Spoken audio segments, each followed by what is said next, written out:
Hey guys what's up, कैसे हैं आप लोग। मेरा नाम है नीरज और आप देख रहे हैं हमारा यूट्यूब चैनल FIN91। आज हम बात करने वाले हैं एक नए म्यूचुअल फंड के बारे में, एक नए इंडेक्स फंड के बारे में जिसका एक्सपेंस रेशियो जो है वो चर्चा का विषय बना हुआ है।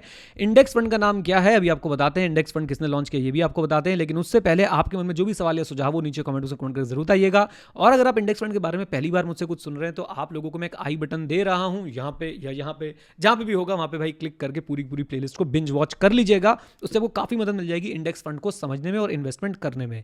आइए तो बात करते हैं सर फ्लिपकार्ट की। फ्लिपकार्ट का नाम सुना है आप लोगों ने? सर आप तो इंडेक्स फंड के बारे में बात करने वाले, फ्लिपकार्ट कहां पहुंच गए।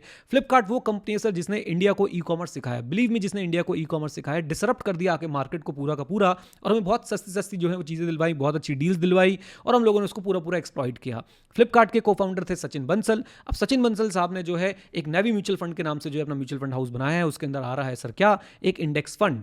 अब वो इंडेक्स फंड का एक्सपेंस रेशियो जो है वो रखा गया 0.06%, जबकि अगर आप वैसे किसी और इंडेक्स फंड का एक्सपेंस रेशियो देखेंगे तो वो आपको दिखता है लगभग 0.15% से लेके 0.20% के बीच में। मैं डायरेक्ट इन्वेस्टमेंट की बात कर रहा हूं, यानी कि जब कोई एजेंट बीच में इन्वॉल्व नहीं है। तो अगर आप ध्यान से देखें तो लगभग 0.11% से लेके 0.15% तक का डिफरेंस आ रहा है इस 0.06 वाले से, अगर मैं कंपेयर करता हूं, यानी जो नया म्यूचुअल फंड आने वाला है, नया इंडेक्स फंड आने वाला है, इससे क्या ये बहुत बड़ा डिफरेंस है? Answer is a big no. ये कोई बहुत बड़ा डिफरेंस नहीं है। जब आप एक्टिव म्यूचुअल फंड से इसे कंपेयर करेंगे तो ये बहुत बड़ा डिफरेंस दिखेगा, क्योंकि एक एक्टिव म्यूचुअल फंड में जब आप डायरेक्टली इन्वेस्ट करने जाते हैं तो 0.90 से लेके 1.5% तक जो है आपको मिल सकता है विदाउट एनी एजेंट, और जब एजेंट इन्वॉल्व होते हैं तो 2 या 2.5 या 3% तक भी वो जो है वो जा सकता है। एनीवेज, अब जरा देखते हैं कि क्या ये क्राइटेरिया हमारा सही है कि हम सिर्फ इसी के बेसिस पे जो है वो चूज कर लें इस इंडेक्स फंड को। देखो भाई मेरी बात सुनो, इंडेक्स फंड जब भी चूज करने जाओ सबसे पहले आप देखो ट्रैकिंग एरर। ट्रैकिंग एरर क्या होता है कि आपके इंडेक्स ने कितना रिटर्न दिया और आपके फंड ने कितना रिटर्न दिया। अगर आपके फंड ने कम रिटर्न दिया तो वो नेगेटिव ट्रैकिंग एरर है, जो कि एक बहुत ही गलत सिंबल है। आपको इस इंडेक्स फंड से जो है वो दूर रहना चाहिए, इस बात को याद रखेगा। अभी आपके पास इस फंड का जो नया फंड आ रहा है इसका कोई ट्रैकिंग एरर जो है वो अवेलेबल नहीं होगा। तो अगर आप मुझसे पूछते हैं सर क्या करना चाहिए, मैं अगर होता तो मैं क्या करता, मैं तो भाई किसी एस्टैब्लिश म्यूचुअल फंड हाउस का इंडेक्स फंड जो है वो ग्रैब करता, रादर देन मैं किसी नए म्यूचुअल फंड हाउस के पास जाऊं जिसका ट्रैकिंग एरर जो मेरे पास अवेलेबल नहीं है। ये एक्सपेंस रेशियो बहुत बड़ा रोल प्ले नहीं करने वाला, क्योंकि ये इसका डिफरेंस जो है वो बहुत कम आ रहा है, बहुत कम आ रहा है। हाँ, यहाँ पे मैं एक दो बातें और बोलना चाहूंगा आप लोगों को। देखो भाई, अभी जो स्टार्टअप का कल्चर है ना, धीरे धीरे ये फाइनेंस के अंदर घुस रहा है। स्टार्टअप का कल्चर क्या होता है, पैसा उठाओ और उसके बाद लॉस पे सामान बेचो, यूजर को एक बार जकड़ लो और उसके बाद उसे निचोड़ो।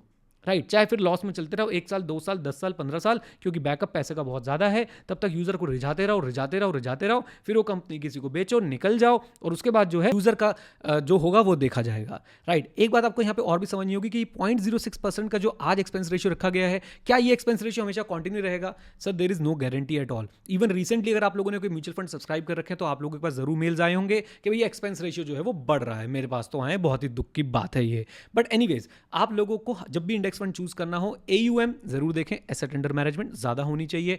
नंबर 2, अब इस पे कॉन्ट्राडिक्शन हो सकती है, कई लोग लड़ सकते हैं नहीं सर AUM तो कम होनी चाहिए। भाई मैं इंडेक्स फंड की बात कर रहा हूं, पैसे म्यूचुअल फंड की बात कर रहा हूं।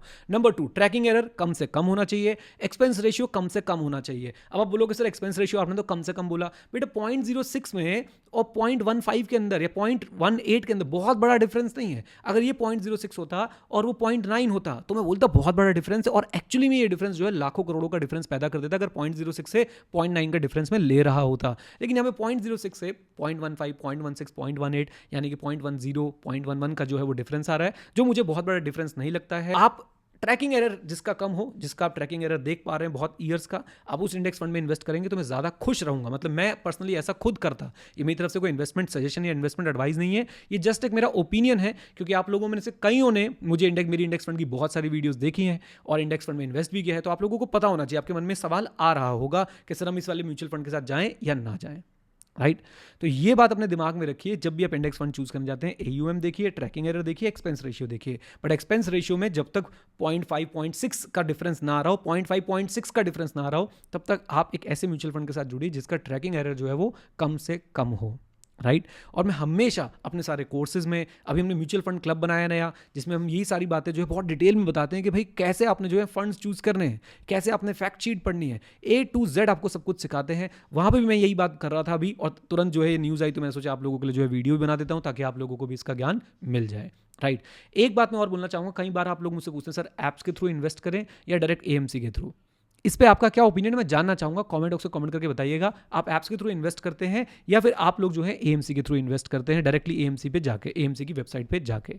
मेरे ये विचार थे भाई इस म्यूचुअल फंड के अंदर। एक चीज़ की तारीफ करनी होगी, जैसे जीरोदा है, जैसे आप स्टॉक्स है, जैसे कि अब ये नेवी म्यूचुअल फंड आ गया, नवी म्यूचुअल फंड जिस भी नाम से आप इसे बुलाना चाहें, ये लोग डिसरप्ट तो कर रहे हैं सर फाइनेंस सेक्टर को। ये लोग यूजर्स के लिए तो जो है एक तरह से कन्वीनियंस ला रहे हैं, लेकिन कन्वीनियंस कितने समय तक बरकरार रहती है और ये कन्वीनियंस एक्चुअली में वैल्यू ऐड करती है या नहीं, ये अभी देखना बाकी रहेगा। जीरोधा ने डेफिनेटली जो है वैल्यू ऐड करी है, अब स्टॉक्स ने डेफिनेटली जो है वैल्यू ऐड करी है, बट क्या इसी तरीके से ये लोग भी एक इन्वेस्टर की लाइफ में वैल्यू ऐड कर पाएंगे, इसे सस्टेन कर पाएंगे 0.06 को या 0.06 को 0.04 कर पाएंगे विद मिनिमम और लीस्ट पॉसिबल ट्रैकिंग एरर, तो मैं बोलूंगा कि भाई इन लोगों ने वैल्यू ऐड करी है। अदरवाइज मुझे लगता है कि अगर ट्रैकिंग एरर ज़्यादा रहा या फिर एक्सपेंस रेशियो सिर्फ लुभाने के लिए है, तो मुझे नहीं लगता कि यहाँ पे कोई बहुत ज़्यादा वैल्यू एडिशन होता हुआ लग रहा है इन्वेस्टर्स की लाइफ में।